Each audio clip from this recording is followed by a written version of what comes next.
Welcome, everybody, to the That Kind of Nerd podcast. I am CJ Mellon. I am Brian Thornton. And I am Josh Burns. Welcome to our show. Episode 3 is titled Dark and Gritty. Today we talk about the DC television universe, in particular Flash and Arrow. And then we talk about the Batman vs. Superman and Star Wars trailers that were released last week. Things get a little nerdy, but trust us, it's going to be a good conversation, and we have a great controversial way to have people who have never seen the Star Wars saga get into the story. Let's start the show. So the internet kind of went on fire this week with a lot of content, and most of it was kind of trailer related. We're going to talk about that, but what we want to do is we kind of want to step back away from the movie scene right now, and we want to go to the small screen. And we kind of want to talk a little bit about DC and Marvel. We want to keep it kind of nerdy, and we want to talk about their television universe and how that's kind of going. Because in our opinion right now, we think DC is doing a pretty well, they're doing a good job on the content, but the storyline isn't meshing up. So I actually want to thank Brian, because Brian got us into watching Arrow and The Flash, which are both amazing shows on the CW. And even though we were reluctant to try it, I think we owe him a debt of gratitude for introducing them to us. So Brian, what I'd love to hear right now is your perspective on the DC universe in television and how well that's kind of going for them. Yeah, absolutely. So first off, you are welcome for introducing you to Arrow and Flash, because they are fantastic shows. And honestly, as far as the grand scape of DC universe television goes, they're probably the cream of the crop and doing it better than the rest at this point. So really, up until this point, everything was very Batman and Superman centric. Everybody knows who Batman and Superman are. And now with, huge successes like the Marvel movies and the movies like Thor and Captain America, DC's kind of behind the curve here, trying to kind of play catch up and figuring out how do we introduce the main characters to people who are not so into comic books. And Flash and Arrow do it wonderfully. They're very good. They're easy hopping on points to kind of get engrossed in these characters who are not really as huge as Superman and Batman. And what's interesting too is that the character that they started off with for this, the Green Arrow, isn't exactly one that I was always on board with and intrigued with.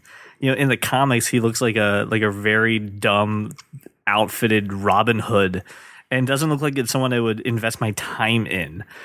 So when you told me, yeah, this show Arrow is based off the Green Arrow, I'm like, way to pick a terrible superhero to start off. I'm so not excited at all. Josh, I think you kind of felt that way too, right? I mean, you weren't on board with this from the beginning either. Well, I didn't know who Green Arrow was to begin with. As a reminder, never was a huge DC Comics fan in general. And then my second thought was, didn't Seth Rogen already ruin that? And then I realized that was Green Hornet.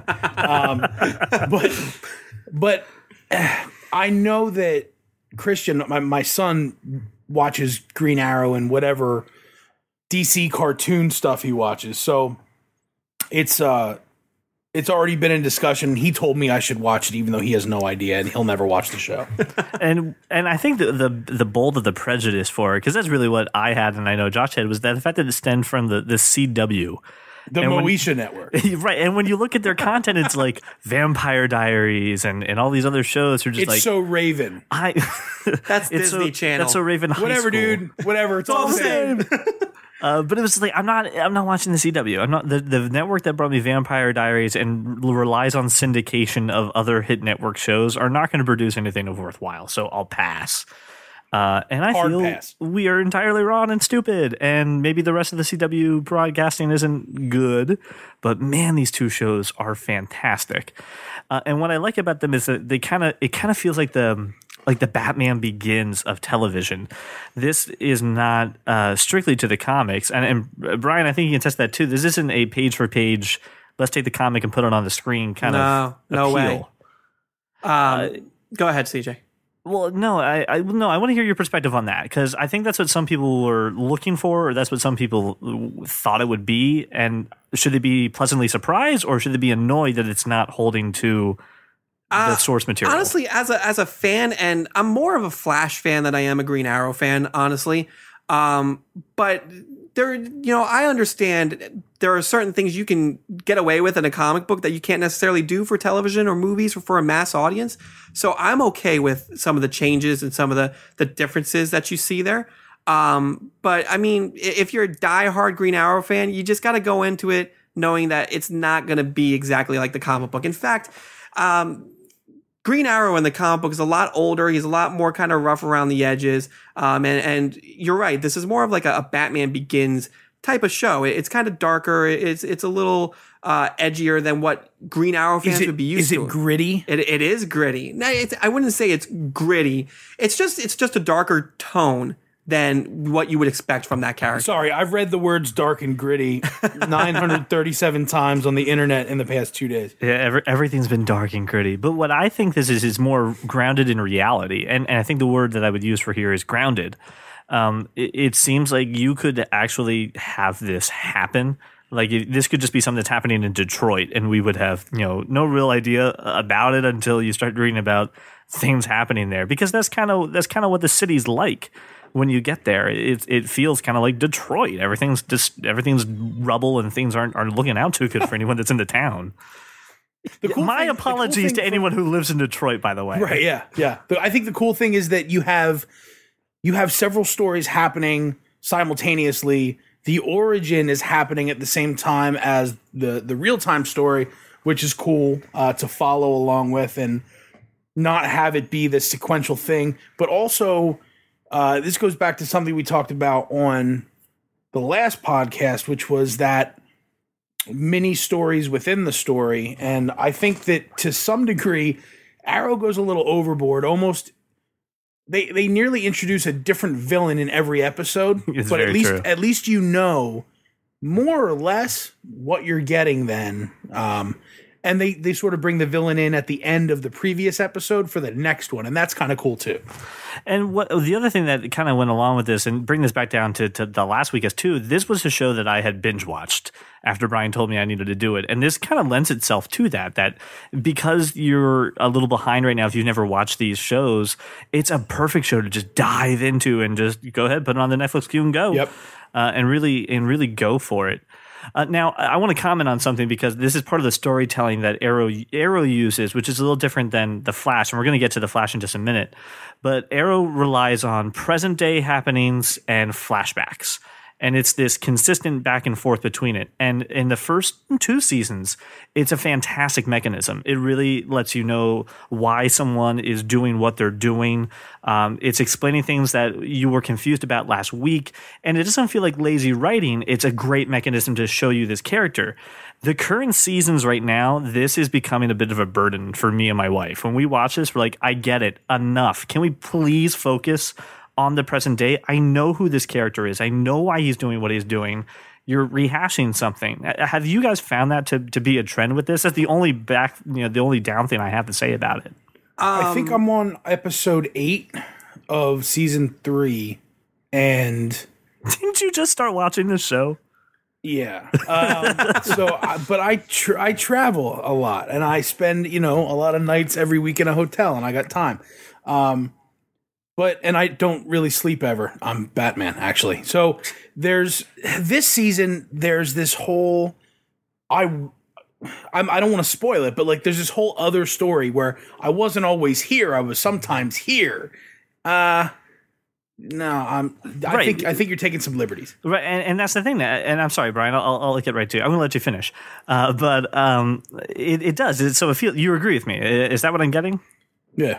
Okay. All right. Brian, go ahead. I'm sorry. Go ahead. Well, I mean, I can definitely agree with that, too. I think this third season, what's going on present day is more interesting than what is happening in the flashbacks. And whereas in the first 2 seasons, every flashback had to do with what was going on in present day. There was some sort of connection there as to a certain person's motivation or something that Ollie had to overcome in the past that is kind of influencing his decisions now. It's not so much the same with this season. Ollie refers to Oliver Queen. That's the Arrow. That's the main character, right? Yes. Okay. Sorry. I want to clarify something. I know we just took a pretty hard punch to this show as we were telling you to watch it. We love this show. The show is phenomenal, and this is something that I kind of want to go on too. The acting and the casting in this is really great in my opinion. I don't think that anyone is a weak link within the armor. And for all the Who fans out there, there's a lot of crossover with Doctor Who. You see a couple Whovian cast members pop up in this.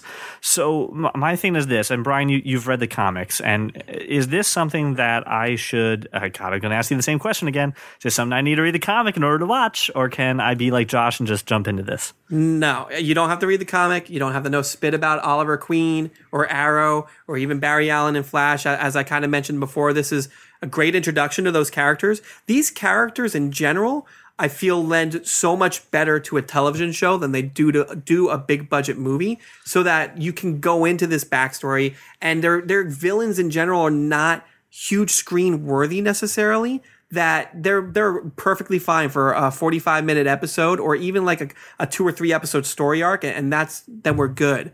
You don't have to. What was really helpful. Sorry, Brian. I'm just gonna. No, go. I'm gonna jump in. What was really helpful for me in watching it was, you Google a character because I heard that name. What is that? There's a Arrow and Flash wiki, and then there's the actual character wiki, right? So they make no bones about it being different in this series. And if you don't mind a little bit of a spoiler, when you're watching it, Google it, go to the Arrow and Flash wiki, and you'll immediately see the tie-in. And that's sort of what I've been doing. So this is the cool part about this show, is that they kind of they take risks with this series, and they do things that you kind of cringe at sometimes. They do things where you question, why is it happening to this character, or why did that happen? But at the end of it, they make it make sense. And the riskiest thing that they did was the tie-in to the Flash series and teasing that. And in the middle of one of the episodes of Arrow, this character shows up. And you kind of look at him and you're like, I feel like I should know who you are. Something about this seems a little off. And then you realize it's Barry Allen. And you're just like, oh, shit, that's the Flash. Oh, crap. And then CW makes this spinoff and does the Flash. Now, this is not a spinoff in the sense of, this is a crappy second-rate show that they just, all right, well, we talked about this character. Let's go make him. They've really done, in my opinion, this is better than Arrow. I love Flash so it is better, much. And they learned from some of their mistakes. And because I think of Arrow's success, they got a better cast. Yeah, absolutely. On Flash. So it's a cool show, and I'm only a few episodes in, and I'm already hooked. And Brian and I have had this discussion even with a coworker too, where we grab each other and we're like, "Hey, did you see Flash and Arrow? Like, I didn't see Arrow, but I saw Flash. Let's talk about Flash." And that this is a departure from some of the canon in the comics. But in this feeling, it feels good. It feels like I'm getting a new story, a fresh story. I'm not spoiled. I get to go along every week and feel the ride of this. Brian, you said you like, and in my opinion, I think Flash is probably one of the coolest, strongest, badass superheroes around. How do you feel the casting went when it came to this series? I think it's fantastic. As I mentioned, as far as DC Universe goes, as much as I love the Batmans of that universe, Flash is probably my favorite character in that universe.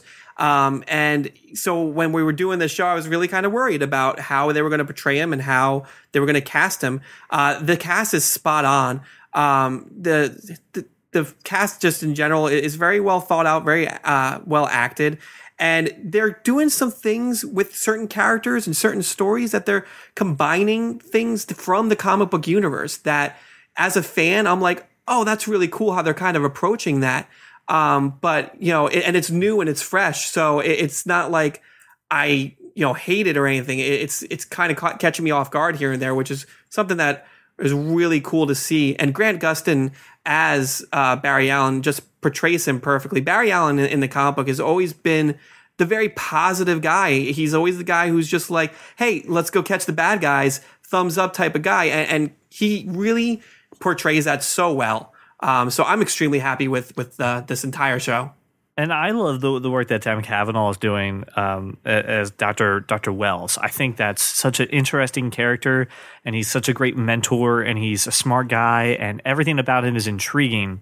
And this is the other thing I like. The tones of these two shows, even though they're sometimes still connected, and there are crossover episodes, I don't think could be any more different in a great way.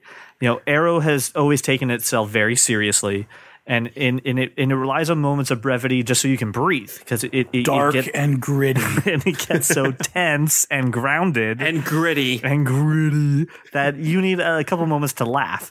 And Flash does kind of not the opposite, but they rely more on the comedy, and they can hit tongue-in-cheek moments. Cisco, the character Cisco, names all the what they call metahumans, ridiculous names that would come out in the comic books just because our writers we will call him Cold. And he's but it can be lighthearted because it's not every character suffered this awful tragedy, and in some of that crossover, you have the Arrow saying, look, this is not Central City. My city is destitute. It's broken. It's dark and gritty. It's not happy. This isn't happy fun time. So it's cool to see that they know what they are and that they're not afraid to put it out there. But this is the parallel to that is that in the universe of the Flash, a great tragedy has occurred. The city did go through something horrible, but hold on, but they rose above it and became okay. They recovered a lot quicker. So I don't think that they're as destitute as everybody else is. And it's not even them portraying Starling City as destitute or anything. It's really the mindset of Oliver Queen, having gone through everything that he's gone through, and having to, overcome, this great tragedy, and how his outlook on life changes versus how Barry Allen's outlook on life is completely different. He too suffered an immense tragedy, and they say it time and time again, he just keeps running and he keeps moving forward and just pushing past it, and he doesn't let it affect him. Whereas Ollie is really more like, he's the dark person of that entire show. His view of the world is what he sees his city as.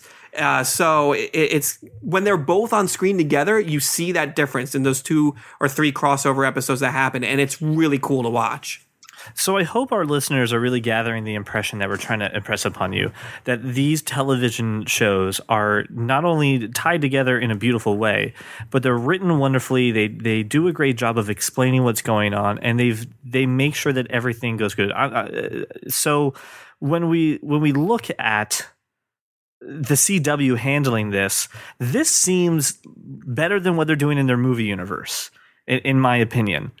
There are, the Constantine and Gotham, they are DC shows that are on different networks, but I think CW I think they have the majority of it because they're Warner Brothers. They have a majority of the DC rights. And we don't even want to talk about how terrible Gotham is. Thank you. I could talk about it. It would take about 3 hours of our time or something. Let me hold on. I can summarize this real quick. Gotham sucks. Let's move on. So now this is hold on. Now this is the part I want to get to, because this is the part that's tied in with what's happening this week. The DC movie universe does not seem to have its shit together like the DC television universe has right now. And that leads us to the trailer that happened for Batman versus Superman. If you haven't seen the trailer, it's available on our website, thatkindofnerd.com. Go ahead and go check it out. I'll put it in the show notes here for the podcast. It's not a huge reveal. There's nothing in there that you're like, holy crap, at least that I saw. It's a teaser. Right. No. Wait, there are holy crap moments in there, but it's not sitting there revealing the storyline for this. So for the listeners, and I'll do this at the beginning as well if we need to, if there are spoilers that we come across with, I will go ahead and I will let you know when you can skip, and I'll make sure that we can keep this kind of concise. How are there going to be spoilers? Nobody's seen the movie. What spoilers are you talking about? Okay, so hold on. But this is the topic I want to get to, so I want to guide us. I want to guide the ship here. Do you think that DC movie universe has its shit together? Because I'm watching Flash, I'm watching Arrow, I'm loving these two characters so much that now we're looking at the movie universe, we're talking about Justice League, and I don't see these two characters, these two actors sign on at all. And I'm investing my time into this universe, I'm investing my time into these characters and these actors, and I don't see them anywhere. Is that a problem? I view it as a huge problem. I think that these two characters can definitely hold their own in a movie. And what confuses me is that they're gonna do a Flash movie. It's due out in 2018, and they cast the Ezra Miller, the kid who was in Perks of Being a Wallflower, as Barry Allen. When I'm sitting here scratching my head saying, we have a perfectly good Flash right on the screen. Why are we going to bother? Why can't we just use this Flash that we've spent so much time building up in a Justice League movie? Because he looks and sounds like Matthew Lillard. I'm serious. That's the reason why you think he can't go Hollywood? He reminds me of Matthew Lillard. He's like a goofy, shaggy looking. He is the most clean-cut character I've seen on television in a long time.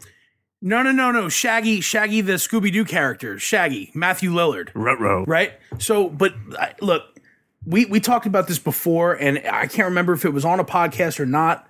I don't see these characters being greenlit for the big screen. I don't see Stephen Amell, I don't see it. I can't disagree with you anymore because these characters are killing CW ratings. But they're getting you to watch a network that you would never watch. You would never watch the CW. I'm still not watching the CW. But you are for Flash and Arrow. He's watching them on Netflix, so... I'm not watching the CW. Okay, the fact that you're on Netflix, you are still supporting the network that has put that content onto the air. Whether you want to or not, you're doing it. False. You just can't watch. You just can't bear to say I've watched something from the CW. I'm not watching anything on the CW. But these characters are doing. The actors are doing so well. The writers are doing so well. Like seriously, why is DC great TV? CJ, it doesn't translate. Now that's not true. If you look at Marvel and what they're doing right now, when you look at the other side of the comic book coin, the tie-ins to the movies, Agent Coulson, everything that's happening, they are okay to go. You could take some of those scenarios to a real actor who's done real movies and real TV. It doesn't matter anymore. That's what I'm saying. This TV, this TV movie thing matters to. It matters to the studios. It matters to the people that cast for the movie. But shouldn't we care about the people who pay to see the movie? No, fuck them. So, ladies and gentlemen, if you are a moviegoer, Josh Burns has made his opinion very clear about this. No, it's not my opinion. It's the opinion of the studio. I will give him credit for that. The studios are very behind for this. Well, okay, so here's the question. Fans have, and we've talked about this before, the internet and fans can really rally behind something and try to make it a reality. Do you think that there's any hope that if the people speak up, that someone in DC, someone in Warner Brothers can pop their head out of the sand and go for this? Go for merging their television and movie universe? Definitely not. Because that would just be a smart economical move. Well, whether or not you and I think it's a smart economical move or whether we think from a story point it's a smart move, it's not the reality of the situation. They've already greenlit a crap ton of movies all the way through the year 2020, and they've already started casting stuff like Flash. There's no Green Arrow movie in the works, but they've already casted most of the Justice League movies, part 1 and 2. And Aquaman and all these other shows that these movies that you were like, oh, we have existing people. It's already done. It's set in stone. They're not going to change their mind. I know you're over there shaking your head, CJ. I know you don't like it, but here's the long. I don't like it either. I'm just saying. No, I know that, Brian, but we knew you weren't going to like it, right? I need to rely on CJ somewhat as the host of this podcast to sometimes take a step back. You got to tell the inner nerd, just, hey, dude, calm down. Look, here's why you have me here. This is the real world perspective. Nobody gives a shit. It doesn't make any money. Steven, hold on. No, I'm agreeing with you. As the Arrow, as good as Stephen Amell is, I hope I'm getting that name right. And he is good. He's great as the Arrow on TV. Amazing. He's not a movie draw. He's not somebody that a 45-year-old woman, man, a grandmother, 60, who goes to the movies every Wednesday with her friends after they walk the mall. It's not someone that they go, I'm going to go see that guy. You know That's who is? also not their main audience for these movies. Ben Affleck. I knew you were going to go right. Channing fucking Tatum. Look, these people get the movie roles. They do. Gal Gadot probably has no business being Wonder Woman, but she was in the Fast and Furious series. So let's get into that because we deviated a little bit. I want to push back on track. So let's talk about this trailer because this is the Ben Affleck. This is Ben Affleck and Batfleck. Thank you. We call him Batfleck. I'm not joking. That's the internet thing. That is the internet thing for All right, I'm never gonna do it. And then we have our British Superman because I won't even get into how we're outsourcing our superheroes. But let's get into this. The trailer. Dude, Henry Cavill is a striking gentleman. Yeah, absolutely. So let's talk about this trailer a bit. And the high quality version is out online today. At the recording of this, we were recording this on Friday the 17th. The internet went crazy viral with a shaky handy cam version of it. First impressions, what do we think? Josh, go. Dude, it looks awesome. It looks great. It looks like, and I'm not going to get into the comic book story, but it looks like exactly what you'd think it should be after the first after Man of Steel, where this dude jacked up Metropolis, and now you got a Batman rise to power in Gotham. He's gonna have to address it. It looks awesome. It looks like an absolute blockbuster. I'm gonna see it in the theater with popcorn. It's gonna be awesome. Now that being said, my kid's not gonna see it in the theater, and that 7 years old can't do it. I would like to, but I should say that I don't see it being any way appropriate for young kids. All right, Brian, your first impressions once you saw it. So I was really worried about this movie. I've been reading a lot of stuff and nothing official has come out. So it's all, here's what we think is going to happen. Rumors, hearsay. This guy said this one thing to his mom's daughter's cat, and now his cat is talking to us type of thing. And, so there's a lot of speculation around it. The trailer did exactly what it was supposed to do for me. It teased it. And it got me excited. Honestly, I think everything looks great. It looks like a panel out of Dark Knight Returns, honestly. That last scene where you see Batman kind of in that armor and Superman up in the sky, you're like, oh my God, shit is about to go down. And it was just like reading the Dark Knight Returns. So I'm very excited. I'm looking forward to seeing what they do. And I just hope it doesn't get kind of lost in the shuffle of all the Marvel stuff. Two things. The first thing I took from that is that your roommate has a talking cat. Secondly, since you talked about the comic book a little bit, how old is Bruce Wayne supposed to be? Because we just did Nightfall story arc in Dark Knight Rises, and that was old Bruce Wayne. Mm-hmm. I don't think we know yet. Well, again, I think Brian knows. Speculation. I know all. I have special connections you don't know about. No, from everything that I'm reading, Batman is older. He's not like old man. Well, yeah, and you also have to remember DC's made it very clear that the Nolan verse, as they like to call it, that Dark Knight trilogy has nothing to do with what they're doing here. They're not going to mesh or cross over or anything. It's a separate thing. It's a separate universe. Nolan did a perfect job. Let's just leave it alone. So from everything I've read, Batman is older. He's been in Gotham for a while now. Follow-up question. Because Nolan did a perfect job, we're going to leave that alone.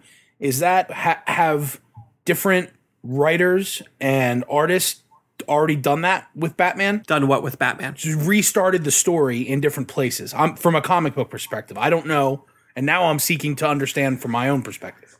From a comic book perspective, things get rebooted, relaunched, redone, separate universe consistently and constantly, and they're going through it again right now. This story is what I'm asking about. Like, I want to know if I am a comic book guy, but I've never read this story arc. Where am I looking? This story is, from what I've read, is very heavily influenced by The Dark Knight Returns. Frank Miller's run, 4-issue miniseries that he did in the 80s. I think it came out in 86. Thank you. So I want to give my reactions because we dove right into that. And I'll be honest, I wanted to hate this from the beginning.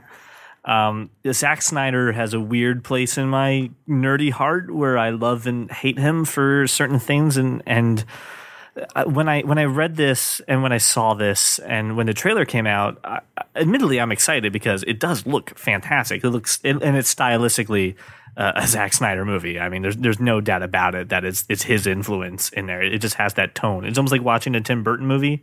You look at it and you're like, oh, well, Tim Burton was involved in this. He's got the similar style. You know that because of the poop emoji that appears right before anything Tim Burton does. And the Johnny Depp face that pops up on the screen. Right. But I'm still on the fence about this. I'm so afraid to get my hopes up and be let down. Just because this is such a weird thing to do. And just like you're bringing up, Josh, this is kind of weird to us. We just got done a Batman series, and now we're just going to flash to old Bruce Wayne. Like, that's all we know is that he's not young. He's not a whippersnapper. He has to wear an Iron Man-like suit to fight Superman. Because he's kind of... It's because it's Superman. He's Superman. But he's not... Listen, he could just put on some badass, cool, heavy-duty, like, bulletproof armor, but this has to give him more strength. So, hey, I'll rebuttal that by saying he's Superman. I haven't read any Batman comic books in my entire life. So when you guys are talking about the Dark Knight sagas and this and that and the other thing, I have no idea what the hell you're talking about. So I've only been exposed to Batman from the television series and world of Batman. Please, that's fine. But I've only ever had it from the television series, and I've only ever had it from all this stuff. So I don't know these story arcs. And I'm concerned, as to a point that Josh brought up, that I'm coming into it in a Superman we just established and a Batman I have no idea about. And I'm nervous about that. As a moviegoer, I'm nervous about that. I don't think you should be. One thing that DC has done well in recent years that Marvel has not is the animation, full-length animation films have been fantastic. Amazing. And Absolutely. I think that in the same way that if you're a fan of The Matrix, which you better put that on the schedule for another podcast.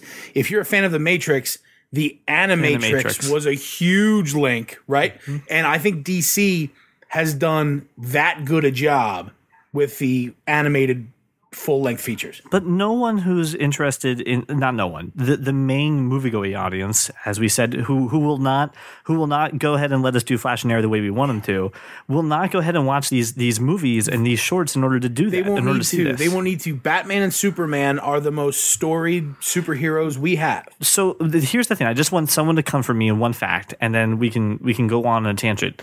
Why should I be okay with, just like you said, Josh, jumping into a totally different, older Batman and be ready and excited to watch it? Because he's Batman. Someone comfort me. But give me a better reason. Is that the reason? That's the reason. Batman has been around forever. So hold on. Let's get this one at a time.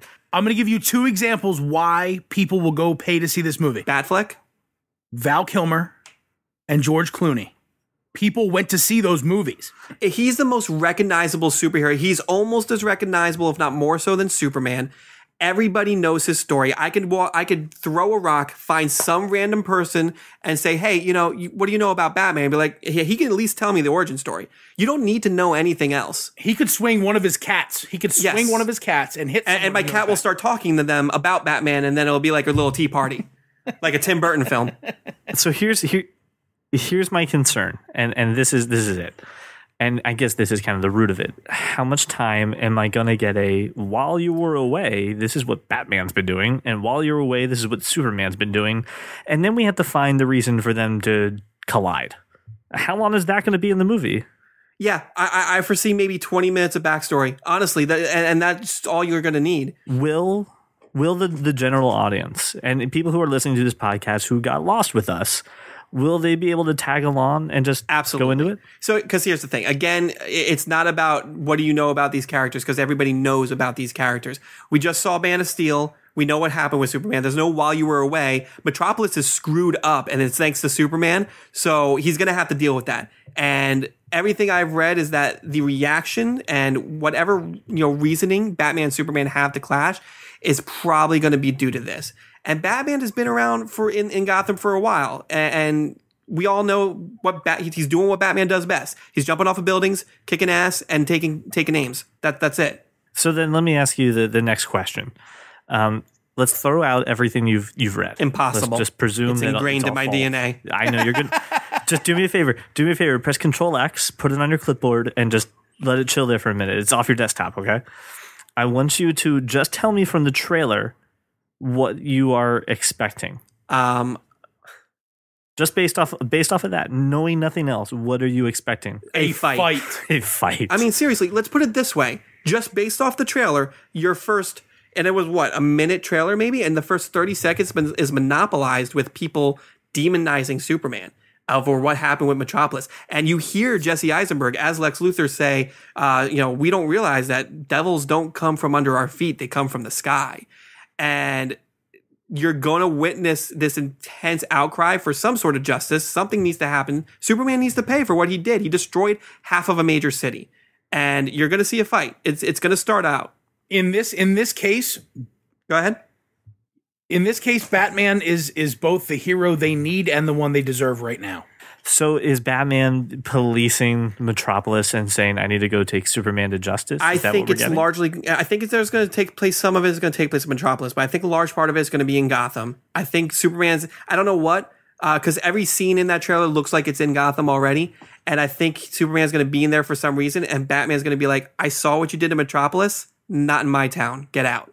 So this is the next part, and then we're going to move on to another topic, but I want to end with an over-under, if I may, Josh. If you know the answer to this from the comic book series, abstain. Batman versus Superman, who wins? Batman wins this round. Is this a? Do you think this is a one-fight battle? Is you won the battle, but you haven't won the war yet, or is this going to be over after this? Am I going to see a Batman versus Superman 2? No. This is and I don't know a whole lot about the comic book battle, but Marvel is gearing up for Civil War, and that's an ongoing thing.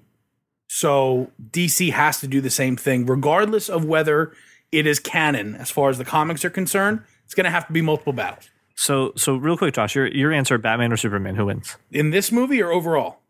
Who wins this fight? Who wins this fight? Who wins this Batman fight? Wins. This movie? Okay. Batman wins. Okay, now, Brian, I want to answer you that question. I know you're digging for another topic. I'll get to it. I swear to God. Why don't you tell me who, unless you know the answer, who wins? I know who wins. It's been done so many times. It's been done so many times in the comic book, in the cartoon, and there are definite extenuating circumstances that have to happen. In this particular scenario, Batman will find a way. Here's the thing about Batman. If you give him enough time to prepare, he will beat anybody. That's because that's how smart he is. He's got unlimited means. He's got unlimited knowledge. If you give him enough time, he will find a way to beat you. Now, if Batman's walking down the street with his groceries and Superman swoops in and be like, I heard you were talking shit about my mom, and starts beating on him, Batman's going to lose that round. But if he goes home and stews on it and then, comes back and is like, I want a rematch, he's going to win. Period. And I'm saying from my movie perspective, I agree with you. I think Batman's going to win this. Okay. Brian, here's the topic I want you to unleash on this because I know you've been thinking around. What is the DC storyline? What is the hunt that follows this movie? What comes from this? It's a lot of hearsay. I've been all over the place reading multiple articles. There's so many movies coming out, so much speculation. This movie in particular is really going to set the stage for Justice League. This movie is going to be... You may see one or two fights, but honestly, just like every good 90s or 80s team up or versus issue, they're going to fight and they're going to realize, hey, we're on the same side. Let's team up against the real baddie for the greater good. And that's going to spawn what we're going to know as the Justice League and all the other 20 other movies that DC has planned over the next 5 or 6 years. So there's a lot in the pipeline, and I'm really excited to see kind of where it goes. Sure. So my boy Nick, Brian, has listened to the podcast, and he has this question. He want to know, obviously, are we going to cover this topic? Are we going to cover the new Aquaman? Can they shake off his weaknesses and bad image? Specifically that question. Can Aquaman? They wipe away the... I mean, it's a ridiculous image that Aquaman has. He's got probably the worst perspective. And even if you watch The Big Bang Theory, he's Mermaid Man. He's Mermaid Man. Yeah. He's viewed as a joke. Here's the thing, and I actually really enjoy Aquaman, and I'm not going to lie, that's not a joke or anything in the comic book. I think he is a really strong character. He's just never handled correctly. So he's gotten this like really kind of horrible image that's really probably due to the Super Friends cartoon, where if there was, something in water, hey, Aquaman can help you with a dolphin or a whale that'll help you, kind of get where you're going. But if we're doing anything in outer space, Aquaman's freaking useless. Like, and that's the Super Friends cartoon fault. He's actually very formidable. Yeah, look at it at a couple of different perspectives, and I think they're definitely going to address this in the movie. There's a reason they have what is his name, Jason Momoa, playing him, because he's freaking huge. He looks badass. He's called Drogo. Yeah, he played Drogo in Game of Thrones, and he played Conan the Barbarian. Yes. Right. Aquaman on a pure strength level, it's just as strong as some of the big bads. He's almost as strong as Superman, just because he lives, in the depths of the ocean that no one can go to. But if he doesn't have water, like if they're gonna have this fight in, I don't know, a landlocked state, Colorado, we're screwed. Do you think so? This is the question, and I want you to keep this concise because we have another topic. Do you think that DC, knowing everything that we just talked about with DC, can they shake the perspective of Aquaman being a crappy superhero and show him as the character that you see him as? Do you think they can do it? Yeah, I think they can do it. I really do. And just the image that they released just now of it's that picture of Momoa as Aquaman says "Unite the Seven." And if you haven't seen it, we'll definitely make sure it's up on the site by the end of this podcast. But he looks like formidable. He looks kind of like I wouldn't want to cross that guy in a dark alley.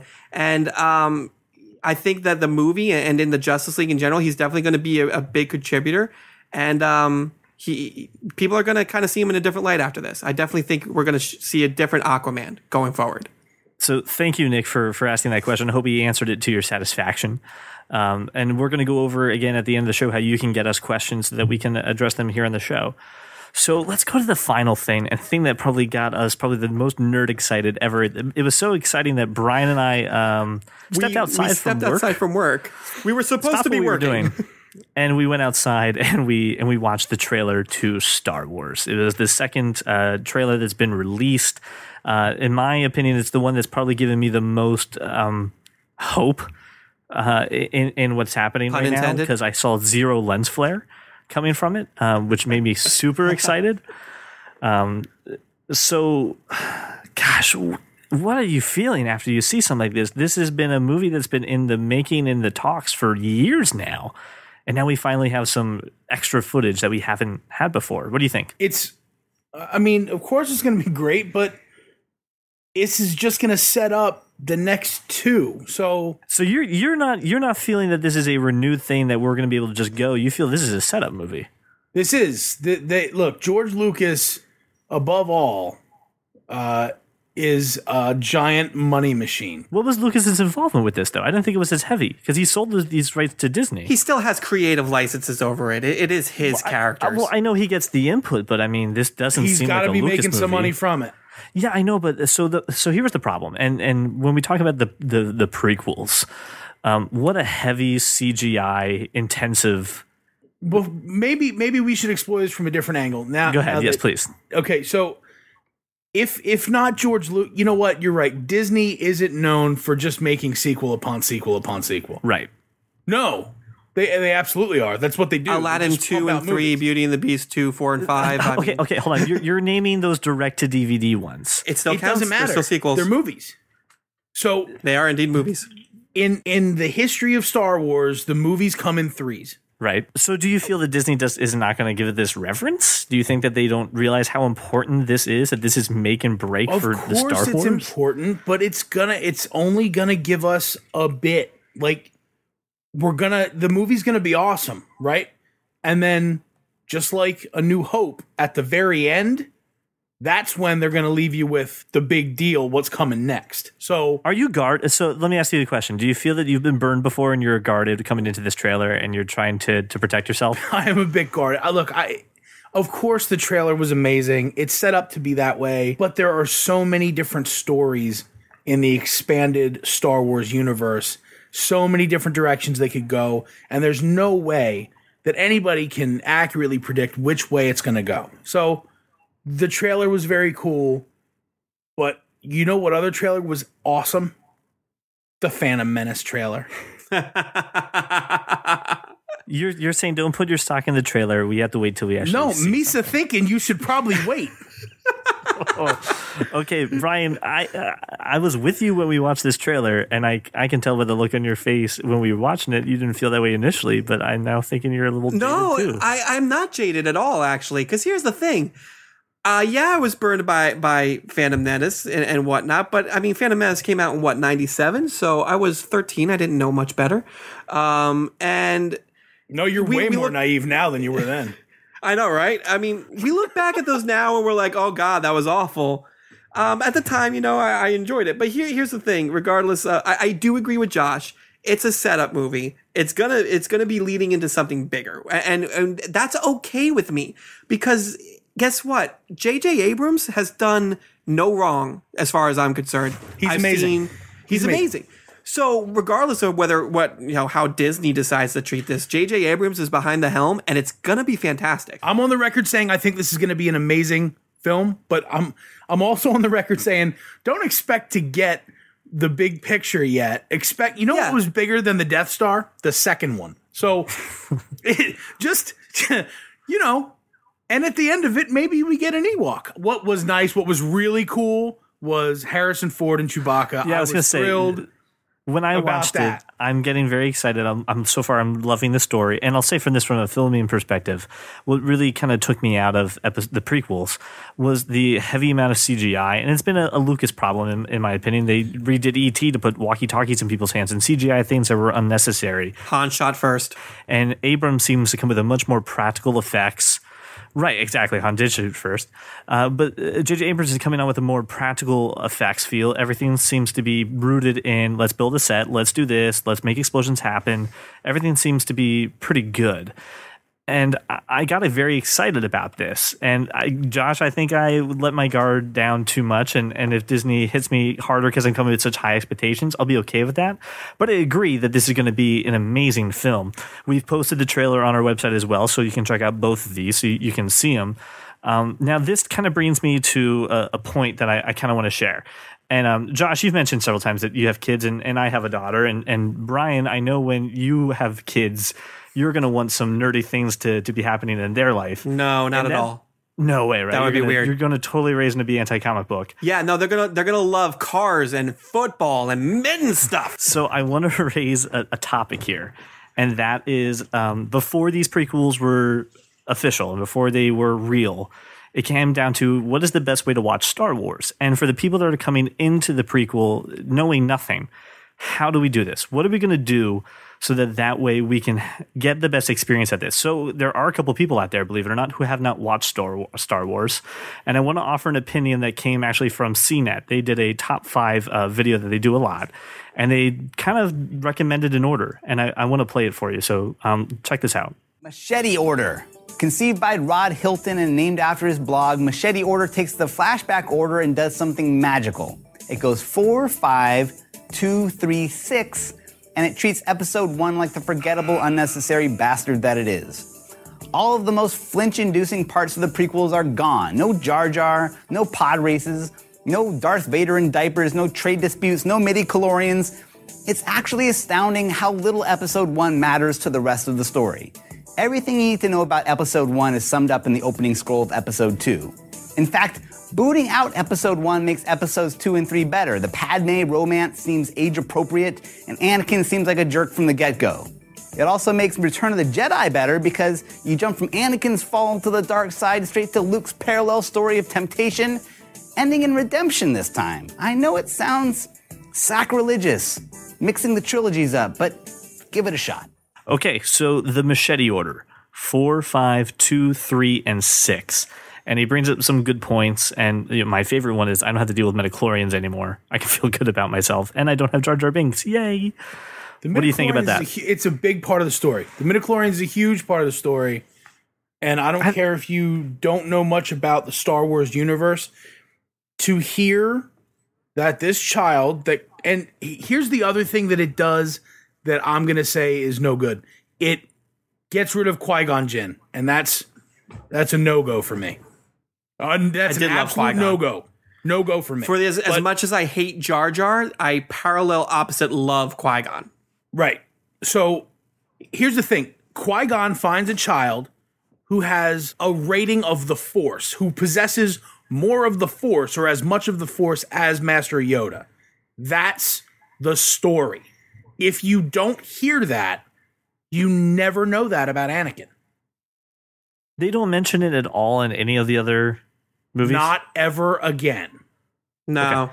So, all right. So if you had the machete order and you guys wanted to add episode 1 back in, knowing some of the finer points of that, or do you just think this is totally invalid? Look, 1, 2, 3, 4, 5, 6. Watch it. That's the way my son watched it. He's 7. You know what he says? Jar Jar's stupid. Otherwise, it's great. Do you think it's any valid points in the fact that you don't spoil Luke, I'm your father, and then you understand what Hayden Christensen's doing in the hologram instead of just being a Starbucks barista, as he calls him? What do you mean you don't spoil Luke and his father? What are you talking about? No, the Luke, I'm your father part really isn't addressed at that. If you do 4, 5, 2, 3, 6, you keep the reveal of Luke, I'm your father. Because if you go right into 1, 2, 3, 4, 5, 6, you're just like, well, no shit. That happens in 5, dude. Right. He's saying that if you watch 1, 2, 3, you know that Luke, Darth Vader, and Anakin is Luke's father. If you do 4, 5, 2, 3, 6, you don't know that. So you still retain some of the magic of that moment. Exactly, because that moment is so important for us as we saw it. Because I can't eliminate that knowledge from my brain, so I don't know. I want to do this part. It seems we have mixed review, and I just showed it to these guys to be fair to them. I didn't give them any time to prep for it or to kick it around. So I'm curious as to the viewers if you think this is a viable option, because by the time my daughter is ready to watch Star Wars, these 3 trilogies will already be out ready, and they'll have the other 3 again. I'll have 6 new movies that aren't even out. When are you planning on introducing her to Star Wars? Yeah, is she going to watch this when she's 40? Yeah, pretty much, right? From the moment I was able to understand what a movie was, I watched Star Wars. I remember being like Lily's 6. Lily's 2, Lily's 3? Lily's 2. She's 2 now. I remember being 2. 6 years old and my dad going into his room and saying, "We're going to watch these today." And so I have 3 years, assuming that we pop out the next 3 in the next 3 years. I'll still have 3 additional movies that I'm going to have to reorder this for. Hold on. This is besides the point, though. This is besides the point. Your math is off. That's all I'm saying. Okay. All right. I'll admit my math is off. Oh, jeez. If for the record, anyone who's going to leave a comment for this, they're not going to tear you apart as much as they're tearing me apart. So we do want to hear from you. Well, because we do know you. Do you think this is a viable option, or at least something that deserves tweaking, so you can include your episode 1? That you could introduce to someone our age who's never seen Star Wars going into these new movies? Yes. Do you think that works? Yes, if you've never seen it. Brian and I have a coworker who's never seen Star Wars. Shut up. I'm not kidding. Do you think this is the right order? The last person I introduced to Star Wars who has never seen it, we did 4, 5, 6, and if you feel like it, 1, 2, 3. But you need to watch 4, 5, 6, and it worked out just fine that way. Okay, so this is the question I want to pose to the viewers and to the listeners. Is this a good order? How will you introduce people to Star Wars not knowing these trilogies coming into this movie? And the other thing too is, and I don't want to glaze over this, but I kind of want to get to the point for this. There's going to be some more things tying these new trilogies together. There's the Battlefield series that's coming up, and I think that this is going to really Battlefront series. It's going to help tie these together. How dare I mess up a newly announced title that I'm not exactly familiar with yet? Anyway, we're going to have a post about the Battlefront series 2. But do you think this is the right way that you could introduce someone who's never seen Star Wars to the movie? So we want to hear. You can go ahead and leave a comment directly on our website, so that way you can voice it that way. We also have our telephone number, which is 484-373-4119. Josh will still joke you will be safe calling this, even though it is a Reading number. You can also email us at podcast@thatkindofnerd.com. So I want to get a wrap up. I want to hear your guys' overall impression of everything here. Are we okay right now with the state of DC TV? Do you guys think that you should encourage your friends and our listeners to watch Arrow and Flash and be ready for that? Do you think that's a great piece of advice for them? I don't think you need to watch it to be ready, but it's a damn good show. Both of them are. So if you have some time to sit down and power watch 3 seasons of Arrow and the 1 season of Flash that's currently running, and just do it. They're great, just standalone stories as it is. As far as the rest of the DC universe go, Constantine is good. Gotham, you can skip. Josh, you were a new person coming into this DC television. How do you feel? I love it. I think that it's not only binge worthy. It's reinvigorated my desire to learn more about the DC universe, which I had all but abandoned, except for Batman, Superman. I agree. I think it's a great way to start seeing that DC isn't just Batman, Superman, that there is more to it, and that you can start to get to see that in a different light. And I think we're okay. And I think we have enough information to go forward on the Batman versus Superman movie to at least start forming opinions as to, okay, it's safe to see. Was there anything in that trailer that you think people really should pay attention to or rewatch, or is there a glimmer or something that we missed that our listeners need to know? Honestly, and I do this with every teaser trailer because I'm crazy. I haven't gone through it frame by frame yet. I'm sure there's little nuggets there for comic book fans. Average moviegoer, it does exactly what it's meant to do. It gets you excited. It gets you. You see Ben Affleck. You're like, oh, he's dreamy. All right, let's do this. So, I mean, I think the trailer overall was very well done. Yeah, I think the same as Brian, obviously. Very well done. And you can't... Any theatrical release this big is going to have an amazing trailer. But I think that the story behind the trailer is even bigger. And I think that they have the right cast of characters. I'm especially excited about Eisenberg as Lex Luthor, and I want to see sort of what path that goes. The theme for me that I took away from that trailer is Superman's going to get hurt. He's being cast out by the people that he loves, basically. He's being vilified in the media, and Batman is threatening his life. So he's going to be hurt, and I can't wait to see how it pans out. And finally, our last topic, Star Wars. I mean, we could go on for this for hours, and I think this may be another topic for another show. But overall, are you guys excited? Are you ready? Or do you think J.J. Abrams is doing this justice? Do you think we're in good hands now that we have him at the helm? Have you seen Star Trek? Yes. Okay. Look, I'm good. Then you have the answer. My only counter to that is lens flare. Look, I know nothing about Star Trek.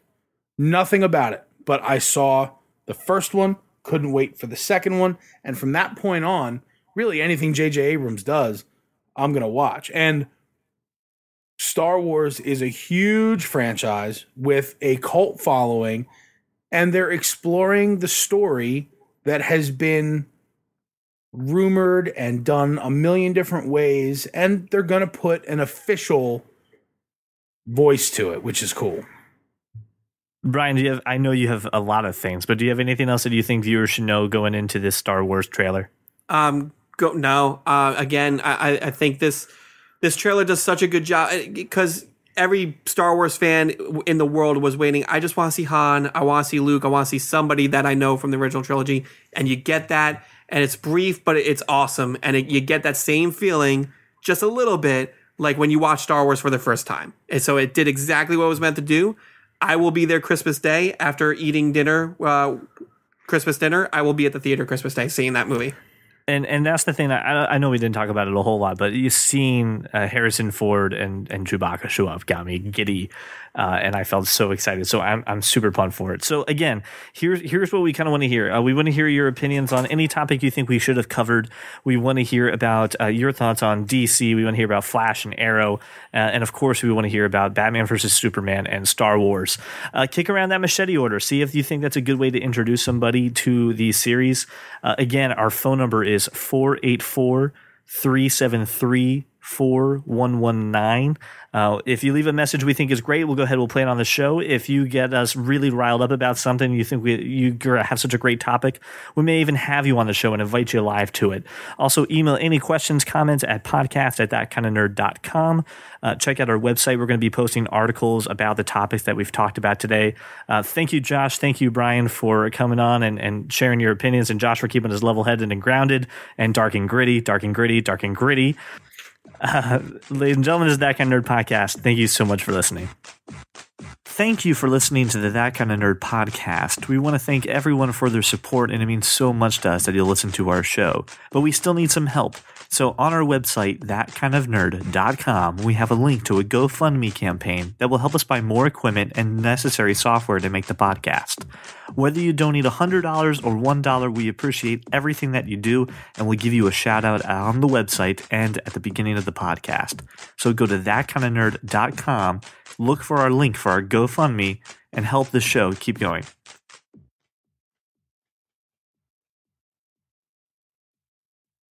And at the end of it, maybe we get an Ewok.